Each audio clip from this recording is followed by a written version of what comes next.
ইয়াতে তেতিয়াহে পাবা।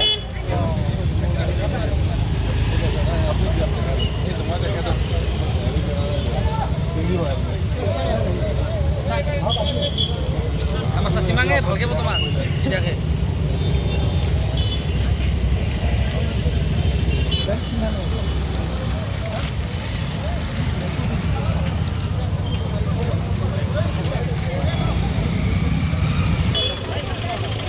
সদায় হেলমেট পিন্ধি থাকিব।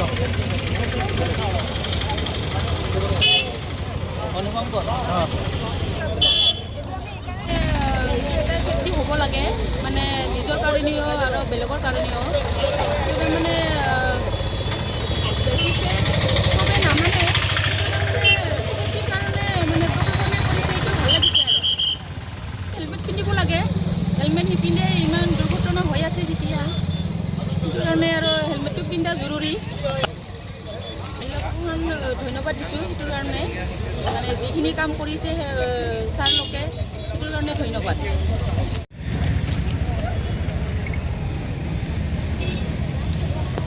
নাই জেগাটো বেয়া।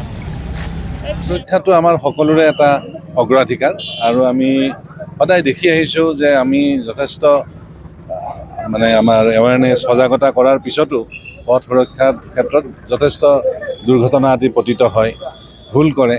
গতিকে সেইকাৰণে আমি এইবাৰ ফাইন কৰাৰ বাদ দি যিসকলে হেলমেট পিন্ধি আছে, যিসকলে নিয়ম মাতি পথৰ লগত চলিছে, সেইসকলক আমি ধন্যবাদ সূচক আজি এটা আমি সিদ্ধান্ত লৈছোঁ, লৈ পেলাই তেওঁলোকক আমি আদৰণি জনাইছোঁ।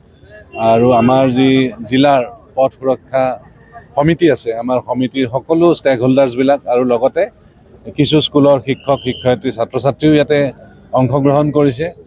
আৰু ছাত্ৰ ছাত্ৰীৰ কাৰণে এইটো এটা বৰ দৰকাৰী, কাৰণ আমি মাজে মাজে দেখি থাকোঁ, শুনি থাকোঁ যে আমাৰ বৰ দুখ লগা কিছুমান ঘটনা আমাৰ সময়ে সময়ে হয়। গতিকে সেইকাৰণে ছাত্ৰ ছাত্ৰীসকলৰ মাজতো যাতে এই এটা ভাল মেছেজ যায়, সেইকাৰণে আমি এই হেলমেট পিন্ধাসকলক বিশেষকৈ তেওঁলোকক আমি এটা গোলাপ ফুল বা এটা সৰু গিফ্টেৰে আমি তেওঁলোকক আদৰণি জনাইছোঁ।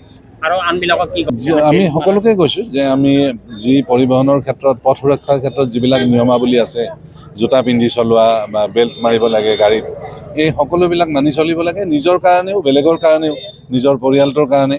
গতিকে আমি কেতিয়াবা পাহৰি যাওঁ, কিন্তু এইটো আচলতে আমাৰ এনেকুৱা ধৰণৰ আজি যিটো স্বতঃস্ফূৰ্তভাৱে আমাৰ ছাত্ৰ ছাত্ৰীসকলৰ পৰা শিক্ষক শিক্ষয়িত্ৰী চবেই ইয়াতে অংশগ্ৰহণ কৰিছে, এনেকুৱা ধৰণৰ কাৰ্যসূচীয়ে মই ভাবোঁ এটা ভাল মেছেজ এটা গোটেই জিলাখনলৈকে যাব। আৰু পথচাৰীসকলে বা আমাৰ যিসকল আমাৰ হেৰি আছে, আৰোহী আছে, চালক আছে, তেওঁলোকৰ মাজত এটা ভাল মেছেজ এটা যাব বুলি আশা কৰিছোঁ।